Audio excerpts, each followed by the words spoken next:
लड़की लोग जो है ना, लड़की लोग को जितना पैसा आएगा उसमें खाना में वो पेट काट लेगी, लेकिन सजने संवरने वाला सामान में नहीं काटेगी। आ गया। क्या जी, है कि ना? ना लाइव है, क्वेश्चन नहीं छूटा था जी। आए आए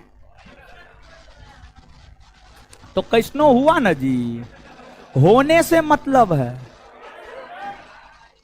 काम होने से मतलब है। अरे आम खाने से मतलब रखिए, गुठली गिनने से क्या मतलब। चलिए हो गया, लाइव है ना? लाइव वाला सब तो गरिया रहा होगा। ऑनलाइन वाले लोग इंटरनेट कट गया था, जैसे आप जियो के नेटवर्क से बात करते हैं, इंटरनेट कट जाता है तो फिर आवाज नहीं जाने लगता है, फिर आप काट करके फोन फिर से करते हैं, तब फिर बात हो पाता है। तो लाइव क्लास तो इंटरनेट पे चलता है, तो इंटरनेट कट गया था, इसलिए जो है आपका क्लास कट गया था। लेकिन हम कुछ भी नहीं बताए हैं, जहां तक आपको, जहां आपका इंटरनेट कटा था वहीं से आगे बता रहे हैं। 32 नंबर ना जी? हाँ 32 नंबर में नहीं कटा था। हाँ 32 तो आप लोग जानिए गए होंगे। 33 पे आइए। ऐसे पहले प्रधानमंत्री कौन थे जो राज्यसभा के सदस्य थे? देखिए, प्रधानमंत्री बनने के लिए लोकसभा या राज्यसभा दोनों में से किसी भी एक सदन का सदस्य होना आवश्यक है। प्रधानमंत्री बनने के लिए लोकसभा या राज्यसभा दोनों में से किसी भी एक सदन का सदस्य होना आवश्यक है। ये चारों ऐसे प्रधानमंत्री हैं जो राज्यसभा के सदस्य रहे हैं। इंदिरा गांधी जब पहली बार 1966-67 में बनी थी तो राज्यसभा की सदस्य थी। एच.डी. देवगौड़ा 1996-97 में बने थे तो राज्यसभा के सदस्य थे। आई.के. गुजराल 97-98 में बने थे तो राज्यसभा के सदस्य थे। मनमोहन 2004 में बने थे, डॉक्टर मनमोहन सिंह तो राज्यसभा के सदस्य थे। तो पहले ईस्वी के अकॉर्डिंग आप देख लीजिए, इंदिरा गांधी हो जाएगा। किस संविधान संशोधन के तहत 8वीं अनुसूची में कोंकणी, मणिपुरी और नेपाली भाषा जोड़ा गया? देखिए, मूल संविधान में 14 भाषा को राजभाषा का दर्जा दिया गया था, बाद में 8 और भाषा को राजभाषा का दर्जा दिया गया। तत्पश्चात राजभाषाओं की संख्या 22 हो गई। वर्तमान में राजभाषाओं की संख्या 22 है। 21वां संविधान संशोधन 1967 के तहत सिंधी को राजभाषा का दर्जा दिया गया। 71वां संविधान संशोधन 1991 के तहत नमक, नेपाली, मणिपुरी, कोंकणी को राजभाषा का दर्जा दिया गया। और 92वां संविधान संशोधन 2003 के तहत बोर्ड मास को राजभाषा का दर्जा दिया गया। बोर्ड मास बीओ से बोडो, डी से डोगरी, एमए से मैथिली और एस से संथाली। एस से संथाली, एस से संथाली, समझ गए? तो याद रखिएगा। तो बताइए, मूल संविधान में कितने भाषा को राजभाषा? संविधान संशोधन के जरिए वर्तमान में 21वां संविधान संशोधन 1967 के तहत किसे? 71वां संविधान संशोधन के तहत नेपाली, मणिपुरी और याद रखने का ट्रिक, नमक, न से नेपाली, म से मणिपुरी और क से।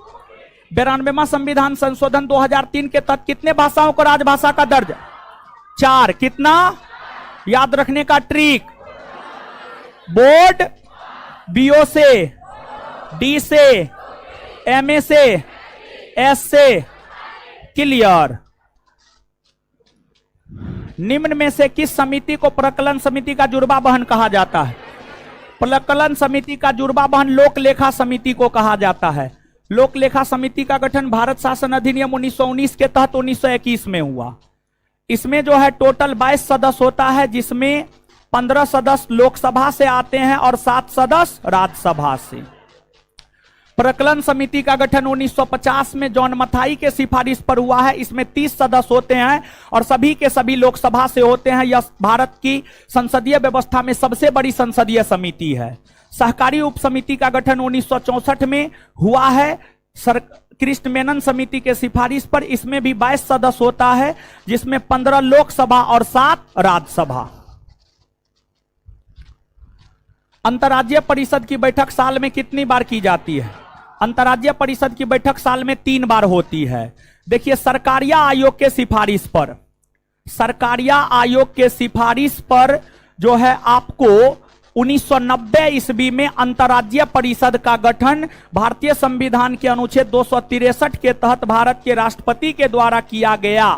समझ गए?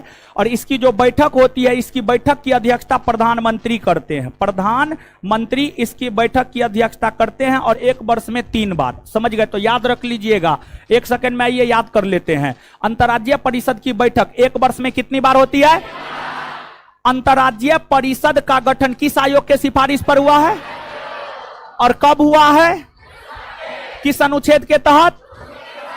किसने किया है? राष्ट्रपति ने। किसने किया है? किसने किया है? इसकी बैठक की अध्यक्षता कौन करता है? चलिए, धन्यवाद। आगे आ गए हैं विकास जी करवा दीजिए।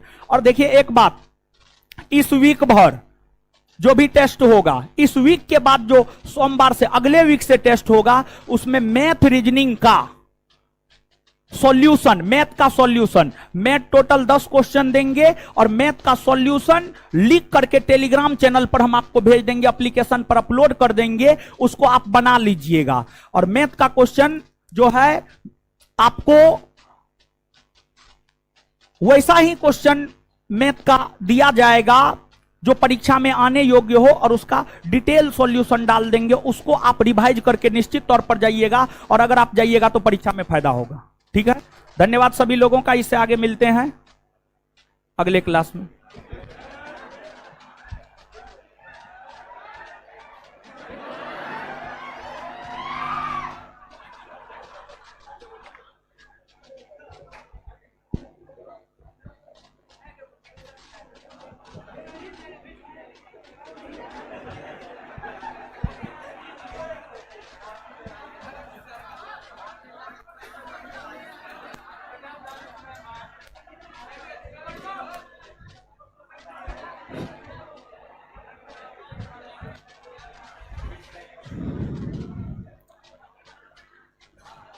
शांत हो जाइए आप लोग, बैठिए। साइंस का क्वेश्चन हम लोग देखेंगे।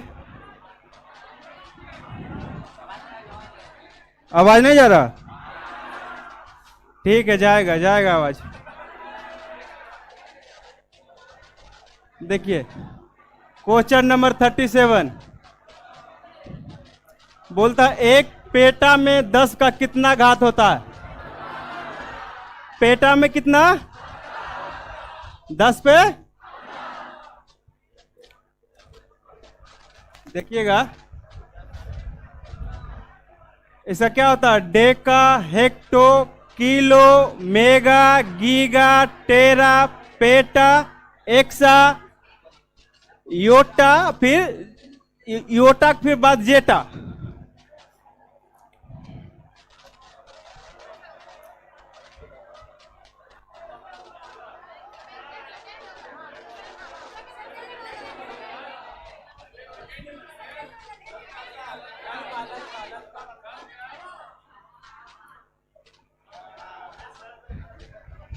देखिएगा,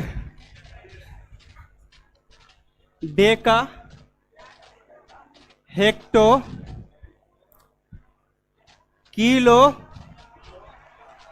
मेगा, उसके बाद गीगा,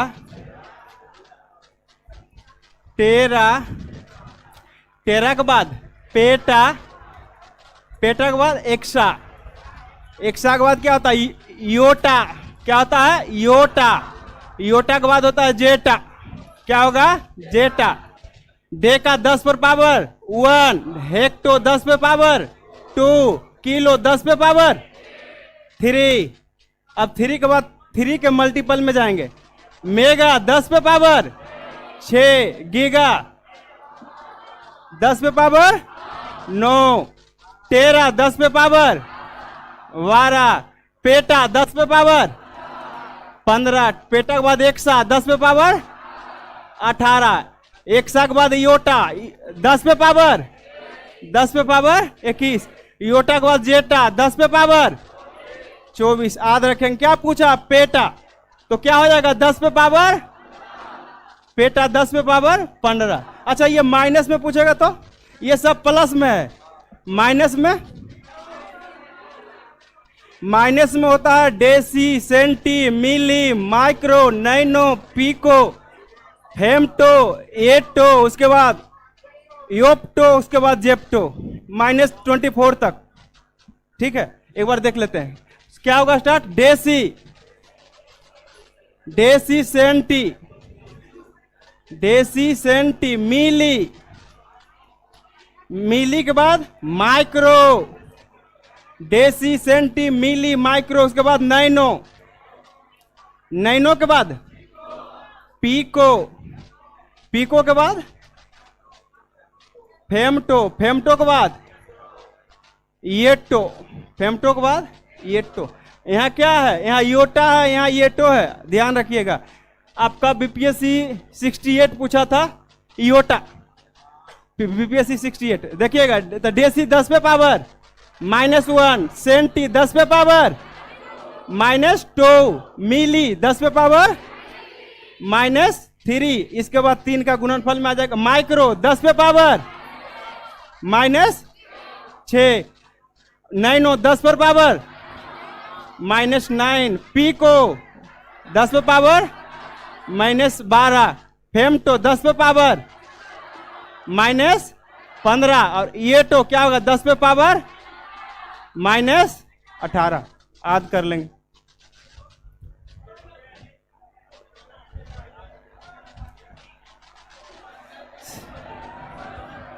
क्या क्या दिक्कत हुआ?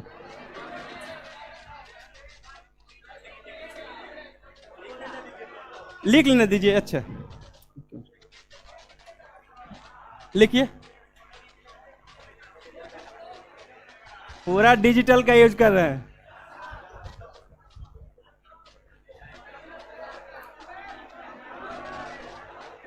हो गया?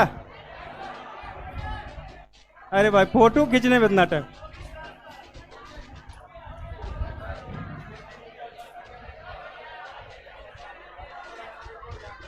जो नहीं खींचे हैं पड़ोसी से ले लीजिएगा फोटो।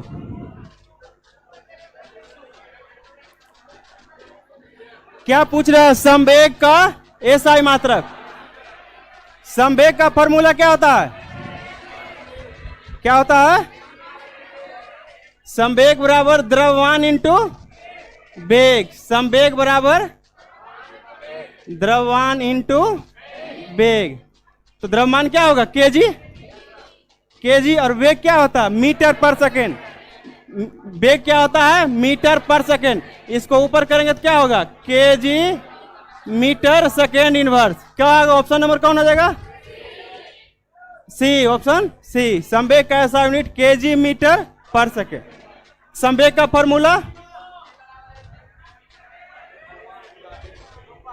क्या दिक्कत हुई? ठीक है ना?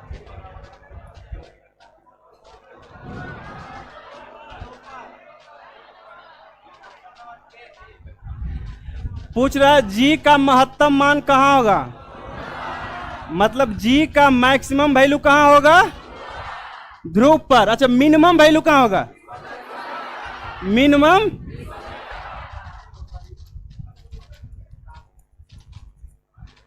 अब पृथ्वी के सतह से ऊपर या नीचे जाएंगे तो क्या होगा? जी का मान घटेगा। पृथ्वी के सतह से ऊपर या नीचे जाएंगे तो जी का मान घटेगा। अच्छा गुरुत्वीय बल होता क्या है? गुरुत्वीय बल होता क्या है? सुनिएगा। किन्हीं दो वस्तुओं के बीच लगने वाला वैसा बल जो उनके द्रव्यमान के गुणनफल के समानुपाती तथा उसके वर्ग के व्युत्क्रम वर्ग के उसके बीच के दूरी के वर्ग के व्युत्क्रमानुपाती। तो दूरी के वर्ग के व्युत्क्रमानुपाती और द्रव्यमान के गुणनफल के समानुपाती होता है फोर्स बराबर gravitational force capital G m1 m2 into r square. दो वस्तुओं के बीच के गुणनफल का समानुपाती और उनके बीच के दूरी के वर्ग के व्युत्क्रमानुपात बता। अच्छा जी, जी क्या है ये? जी को बोलते हैं यूनिवर्सल ग्रेविटेशनल कांस्टेंट, सार्वत्रिक गुरुत्वाकर्षण नियतांक। इसका वैल्यू कितना होता है? इसका वैल्यू होता है 6.67 इंटू 10⁻⁻11। इसका यूनिट भी पूछ देता है, न्यूटन मीटर स्क्वायर पर केजी स्क्वायर। जस्ट कुछ दिन पहले 23 तारीख को 64 पोस्ट के लिए हुआ था दरोगा का एग्जाम, उसमें ये वैल्यू पूछ दिया था, कैपिटल जी का वैल्यू। तो क्या होगा? 6.67 इंटू 10⁻⁻11 न्यूटन मीटर स्क्वायर पर केजी स्क्वायर। कहीं कहीं कैपिटल जी का यूनिट पूछ देगा, याद रखेंगे न्यूटन मीटर स्क्वायर पर केजी स्क्वायर। एक मिनट,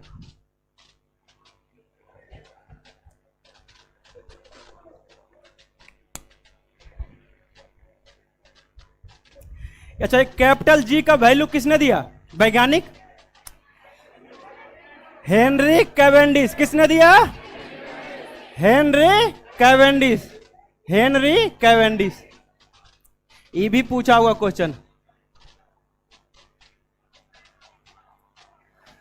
तो बोलेगा जी का मान महत्तम कहां होगा? तो कहां होगा? ध्रुव पे। और न्यूनतम कहां होगा? न्यूनतम पृथ्वी से ऊपर या नीचे जाएंगे तो जी का मान कमेगा, पृथ्वी से ऊपर या नीचे जाएंगे तो जी का मान। कैपिटल जी का वैल्यू क्या होगा?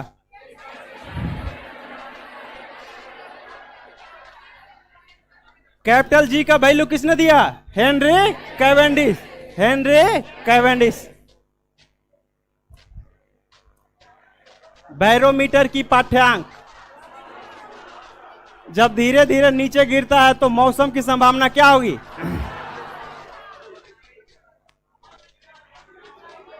अच्छा, बैरोमीटर से क्या मापा जाता है? वायुमंडलीय दाब। क्या मापा जाता है? वायु। पूछ रहा है जब धीरे धीरे जाएगा तो क्या होगा? वर्षा। बैरोमीटर के पाठ्यांक जब धीरे धीरे नीचे गिरता है तो क्या होगा? वर्षा। जब एकाएक नीचे गिरेगा तो, जब एकाएक नीचे गिरेगा तो, और धीरे धीरे ऊपर उठेगा तो, जब धीरे धीरे ऊपर उठेगा तो साफ दिन होगा, दिन साफ होगा। ठीक है।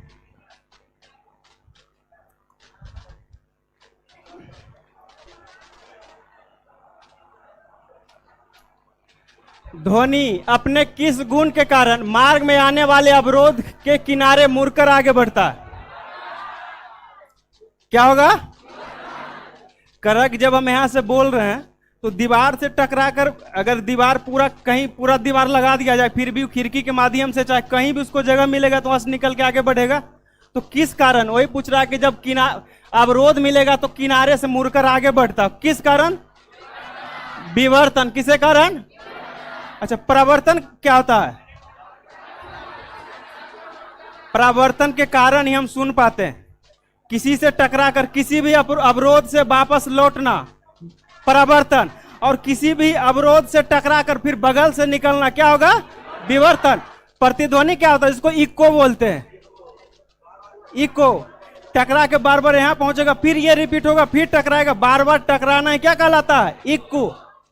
अच्छा, प्रतिध्वनि होने के लिए अवरोधक और श्रोता के बीच कितना दूरी होना चाहिए? अवरोधक और श्रोता के बीच कितना दूरी? 17 मीटर होना चाहिए। आइए ये एग्जैक्ट बोलिएगा तो 16.6 मीटर। Exact 16.6 metre. ऐसे 17 मीटर ऑप्शन में दोनों रहता है, या तो ये देगा या तो ये देगा। ठीक है।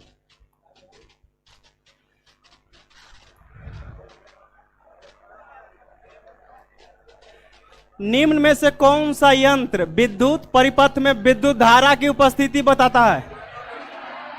क्या होगा? गैल्वेनोमीटर। अच्छा, आम मीटर क्या करता है? विद्युत धारा को मापता है आम मीटर। गैल्वेनोमीटर भी विद्युत धारा को मापता है, लेकिन ध्यान रखेंगे गैल्वेनोमीटर बहुत कम 10⁻⁻⁶ एम्पियर तक ही माप सकता है। 6 या 7, 10 पावर माइनस 6 ऐसे 10 पर। अगर न्यूनतम धारा को मापना हो तो किसका प्रयोग करेगा? गैल्वेनोमीटर। या और अधिक से अधिक जितना भी हो उसको मापने के लिए किसका? आमीटर का। वोल्ट मीटर से क्या मापा जाता है? वोल्ट मीटर से वोल्ट, या इसी को क्या बोलते हैं? विभव। क्या? विभव। वोल्ट मीटर को भी बोला जाता है विभव मापी। क्या? विभव मापी। ओम मीटर से क्या मापता है? ओम, इसको क्या बोलते हैं? प्रतिरोध। ओम मीटर से क्या मापेगा? प्रतिरोध का ऐसा यूनिट ओम। प्रतिरोध का ऐसा यूनिट, प्रतिरोधकता का ऐसा यूनिट ओम मीटर। प्रतिरोध का यूनिट ओम, प्रतिरोधकता का ओम मीटर। चालक का, चालकता का, कंडक्टेंस का ओम इनवर्स, जिसको महो भी बोलते हैं और उसको साइमन भी बोलते हैं। चालकता का क्या होगा? ओम इनवर्स, जिसको महो भी बोलते हैं और साइमन भी। साइमन नामक वैज्ञानिक खोज किया था, इसीलिए उसको साइमन भी बोला जाता है। संट क्या है? संट एक तरह से प्रतिरोधी है। संट क्या है? प्रतिरोधी है। अच्छा, गैल्वेनोमीटर किस चीज में, कहां लगाया जाता है? सीरीज में या पैरेलल में? गैल्वेनोमीटर हमेशा कहां लगाया जाएगा? सीरीज में। अब गैल्वेनोमीटर का जो प्रतिरोध कितना होगा? अनंत। पूछता है गैल्वेनोमीटर का प्रतिरोध कितना होगा? प्रतिरोध अनंत। अच्छा, वोल्ट मीटर को किस में लगाया जाएगा? पैरेलल। वोल्ट, एक मिनट, गैल्वेनोमीटर ने यहां पे आमीटर, क्या होगा? आमीटर। आमीटर को किस में लगाएंगे? सीरीज में। और उसमें लगा हुआ जो प्रतिरोध होगा क्या होगा? 0 होगा। उल्टा बोल दिए थे। आमीटर को हमेशा सीरीज में लगाएंगे और लगा होगा उसका प्रतिरोध कितना होगा? 0। ठीक है।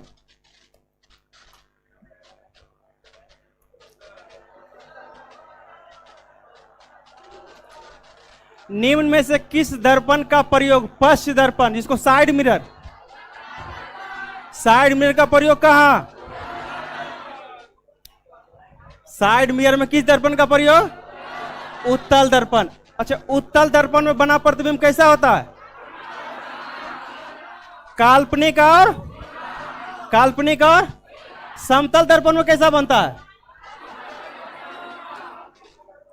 काल्पनिक सीधा और काल्पनिक या पार्श्व उल्टा, लैटरल इनवर्स बोलते हैं। काल्पनिक, ध्यान रखिएगा, काल्पनिक है इसको बोलते हैं क्या? पार्श्व उल्टा। समतल दर्पण में कैसा प्रतिबिंब बनेगा? काल्पनिक और पार्श्व उल्टा। उत्तल दर्पण में काल्पनिक और सीधा। कैसा बनेगा? काल्पनिक और सीधा। और उत्तल दर्पण में जो भी प्रतिबिंब बनेगा वस्तु से छोटा बनेगा। कैसा बनेगा? वस्तु से छोटा। समतल दर्पण में जो भी प्रतिबिंब बनेगा वस्तु के बराबर। कैसा? वस्तु के बराबर। अवतल दर्पण में कैसा बनता है? काल्पनिक या वास्तविक दोनों। कैसा? काल्पनिक या वास्तविक दोनों। और काल्पनिक और वास्तविक तो उल्टा भी बनेगा और सीधा भी बनेगा। जब काल्पनिक बनेगा तो कैसा बनेगा? सीधा बनेगा। और जब वास्तविक बनेगा तो उल्टा। वास्तविक बनेगा तो, और काल्पनिक बनेगा तो सीधा। समतल दर्पण में बना प्रतिबिंब और वस्तु के बराबर, वस्तु के बराबर। उत्तल दर्पण में बना प्रतिबिंब काल्पनिक सीधा और छोटा, काल्पनिक सीधा और छोटा। अवतल दर्पण में बना प्रतिबिंब काल्पनिक सीधा, वास्तविक उल्टा। और इसमें बड़ा, छोटा, बराबर तीनों बनेगा। अवतल में कैसा बनेगा? बड़ा, छोटा और बराबर तीनों बनेगा। ठीक है।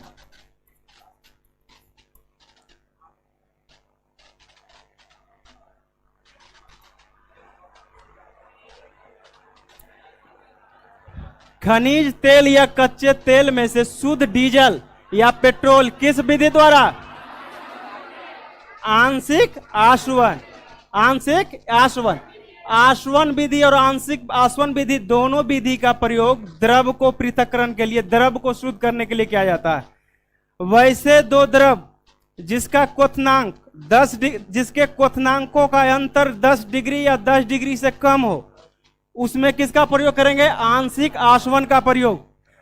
ध्यान से सुनिएगा, वैसे दो द्रव जिसका क्वथनांक का अंतर 10 डिग्री या 10 डिग्री से कम हो, वैसे द्रव को शुद्ध करने के लिए किस विधि का प्रयोग? आंशिक आसवन विधि का। वैसे दो द्रव जिसके क्वथनांकों का अंतर 10 डिग्री से अधिक हो, उसमें आसवन विधि का। जल को शुद्धिकरण, जल का शुद्धिकरण आसवन विधि।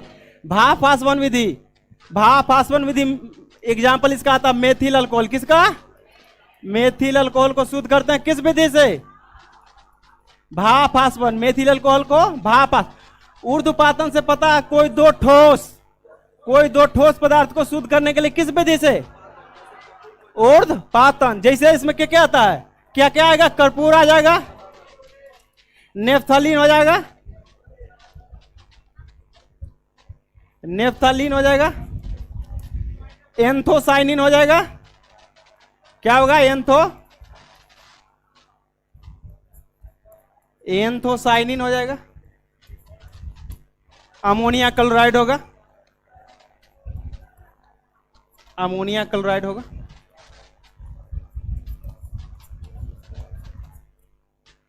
तो बोलिएगा, वैसे दो द्रव जिसके क्वथनांकों का अंतर 10 डिग्री या 10 डिग्री से कम हो, किस विधि का प्रयोग करेंगे?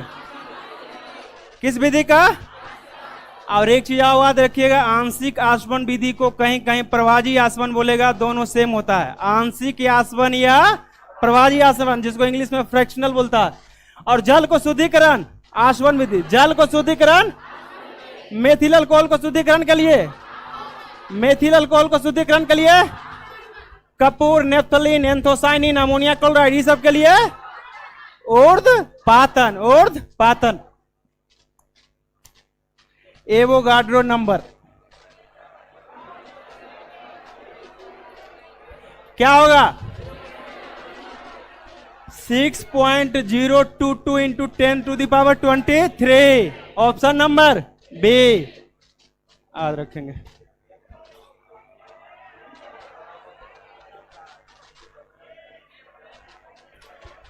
क्या पूछ रहा है? किस नियम के अनुसार अस्थिर ताप पर, किस नियम के अनुसार अस्थिर ताप पर, यहां पे ताप को क्या है? अस्थिर है। अस्थिर ताप पर गैस की नियत मात्रा का आयतन उसके दाब के व्युत्क्रमानुपाती होता है। देखिए 3 को नियम पूछता है, ध्यान रखेंगे। एक बॉयल का नियम, बॉयल का नियम में क्या होगा? टेम्परेचर कांस्टेंट होगा और जो प्रेशर होगा, सॉरी, टेम्परेचर कांस्टेंट होगा और जो वॉल्यूम होगा टेम्परेचर के इन्वर्सली होगा। बॉयल का नियम में क्या कांस्टेंट होगा? ताप, टेम्परेचर, और उसका जो आयतन होगा उसके प्रेशर का इन्वर्सली होगा। तो वो अच्छा, बॉयल जब कुछ किसी चीज को करते हैं तो क्या करते हैं? हीट देते हैं। किसी चीज को बॉयल करना होता है हीट करेंगे। तो उससे याद रखेंगे कि जब बॉयल का नियम आएगा तो कौन फिक्स रहेगा? टेम्परेचर। बॉयल का नियम में कौन फिक्स रहेगा? टेम्परेचर। किसी चीज को बॉयल करने के लिए हीट देंगे, उसी से कि बॉयल का नियम में कौन फिक्स रहेगा? टेम्परेचर। और उसका जो आयतन होगा उसके प्रेशर का क्या होगा? Inversely proportional. उसका जो आयतन होगा उसके प्रेशर के इन्वर्सली प्रोपोर्शनल। अब दूसरा क्या? चार्ल्स का नियम। चार्ल्स का नियम, चार्ल्स का नियम में हो जाएगा प्रेशर कांस्टेंट। क्या होगा? Pressure constant. दाब फिक्स होगा और इसका जो ताप होगा आयतन का इन्वर्सली होगा। यहाँ पे क्या आयतन का क्या होगा? यहाँ पे इन्वर्सली है, यहाँ पे समानुपाती हो जाएगा। और तीसरा क्या है? गैलुसेक। गैलुसेक का नियम, गैलुसेक के नियम में क्या होगा? यहाँ पे देखिए टेम्परेचर होगा, प्रेशर होगा, यहाँ पे क्या होगा? वॉल्यूम कांस्टेंट होगा। क्या होगा? Volume constant. आप इसका जो टेम्परेचर होगा प्रेशर के डायरेक्टली प्रोपोर्शनल। तो बॉयल के नियम में कौन फिक्स होगा? टेम्परेचर। बॉयल के नियम में टेम्परेचर। अब आयतन किसका इन्वर्सली होगा? प्रेशर का। आयतन किसका इन्वर्सली? प्रेशर का। चार्ल्स के नियम में कौन कांस्टेंट होगा? प्रेशर। चार्ल्स का नियम में कौन कांस्टेंट होगा? प्रेशर। और इसका जो टेम्परेचर होगा आयतन का डायरेक्टली इनवर्स होगा। गैलुसेक में कौन कांस्टेंट होगा? वैल्यूम आयतन। गैलुसेक में कौन कांस्टेंट होगा? आयतन। और इसका जो टेम्परेचर होगा प्रेशर के डायरेक्टली होगा। ठीक है,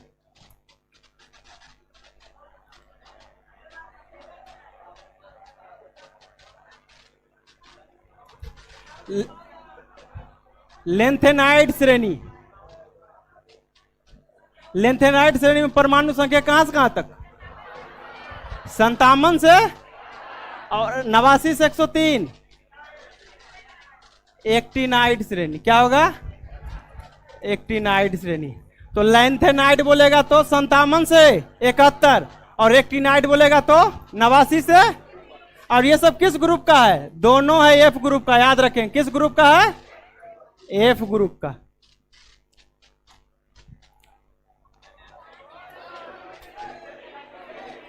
धोवन सोडा का रासायनिक सूत्र क्या होगा? Na2CO3 into 10H2O। Option C. Na क्या होगा? साधारण नमक होगा। NaCl क्या होगा? साधारण नमक होगा। NaSCO3 क्या होगा? जिसको हम बोलेंगे सोडियम बाइकार्बोनेट। क्या बोलेंगे? Sodium bicarbonate. इसको क्या बोलते हैं? खाने वाला सोडा इसी को बोलते हैं। क्या बोलेंगे? खाने वाला। खाने वाला सोडा में बाई लग जाता है। बाई इसलिए लगता है कि इसमें बीच में क्या है? हाइड्रोजन। तो इसको क्या बोलेंगे? खाने वाला सोडा। खाने वाला सोडा। सोडियम हाइड्रोक्साइड इसको बोलेंगे। एक होता है NaNO3।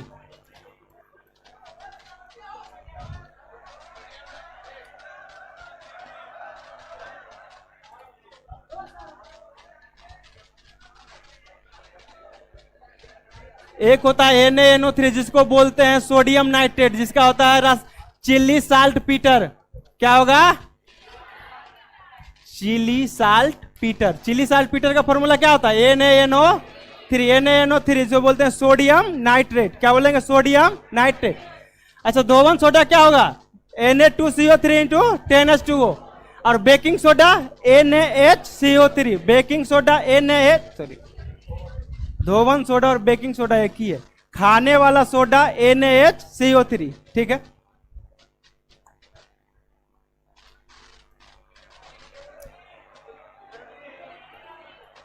पत्तियों का रंग पीला किस बर्नी लवक के कारण? किसके कारण? अच्छा, कैरोटीन किस में पाया जाता है? कैरोटीन गाजर में पाया जाता है। कैरोटीन किस में? गाजर। लाइकोपेन टमाटर में। लाइकोपेन टमाटर में। अच्छा, बीटानिन चुकंदर किस में? चुकंदर। बीटानिन किस में? चुकंदर। फाइकोसाइनिन ये भी एक बर्नी लवक है। ये वनस्पति को पराबैंगनी किरण से बचाता है। फाइकोसाइनिन जो है वनस्पति को क्या करेगा? पराबैंगनी किरण से रक्षा करेगा। अच्छा, हम लोग को पराबैंगनी किरण से कौन रक्षा करता है? ओजोन परत। कौन करेगा? ओजोन परत। और जो पदार्थ है वनस्पति है उसको पराबैंगनी किरण से रक्षा कौन करेगा? फाइकोसाइनिन नामक बर्नी लवक। तो बोलिएगा टमाटर में कौन?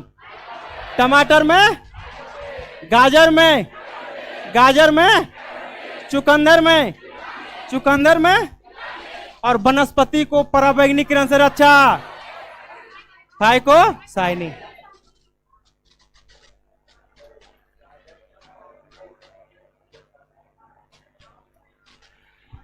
गंजापन रोग किस कवक के कारण होता है? जितना भी रोग है सब किससे होने वाला? सब कवक से होने वाला है। तो पूछ रहा है गंजापन, तो गंजापन किससे होगा? टीनिया कैपेटिस। टीनिया कैपेटिस। एकेरस एकेविस से क्या होता है? खाज। खाज खुजली जो बोलते हैं तो एकेरस एकेविस से। एकेरस एकेविस से खाज। टीनिया कैपेटिस से गंजापन। टीनिया पेडिस से एथलीट फूड। टीनिया पेडिस से एथलीट फूड। एस्परजिलस फ्यूमिगेटस दम्मा। क्या होगा? दम्मा। तो खाज किससे? Acarus scabiei. और गंजापन टिनिया कपेडिस, गंजापन tinea capitis. Athlete foot tinea pedis, athlete foot. और दम्मा एस्परजिलस फ्यूमिगेटस, दम्मा एस्परजिलस फ्यूमिगेटस। जितना रोग था सब किससे होने वाला था? कवक से। किससे? कवक से।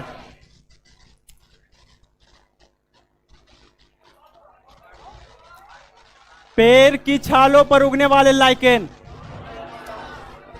अच्छा, ये लाइकेन किस अंग का है? थाइलोफाइटा का। किसका है?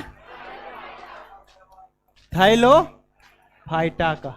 लाइकेन किसके किसके मिलकर किसके किसके भी सहजीवी संबंध होता है? कवक और शैवाल के बीच। सभी पूछ देता है इसके बीच जो रिलेशन होता है उसको क्या बोलते हैं? हेलोटीज में सहजीवी संबंध। तो पूछ रहा, अच्छा लाइकेन जहां पे अगर प्रदूषण ज्यादा है, खासकर SO2 का मात्रा जहां ज्यादा है, वहां लाइकेन नहीं उगता है। इसीलिए लाइकेन का प्रयोग प्रदूषण को जांच करने में भी किया जाता है। तो जहां SO2 का मात्रा रहेगा वहां पे लाइकेन नहीं उगेगा। इसका मतलब है कि प्रदूषण वहां ज्यादा है। तो पूछ रहा है कि पेड़ की छालों पर उगने वाले लाइकेन को क्या कहेंगे? कोटिकोलस। कोप्रोफिलस गोबर पर। कोप्रोफिलस किस पे? गोबर पे। और सेक्सिकोलस आपका चट्टान पे। किस पे? चट्टान पे। तो बोलेगा पेड़ की छाल पे कोप्रोफिलस, पेड़ की छाल पे गोबर पे और चट्टान पे सेक्सिकोलस।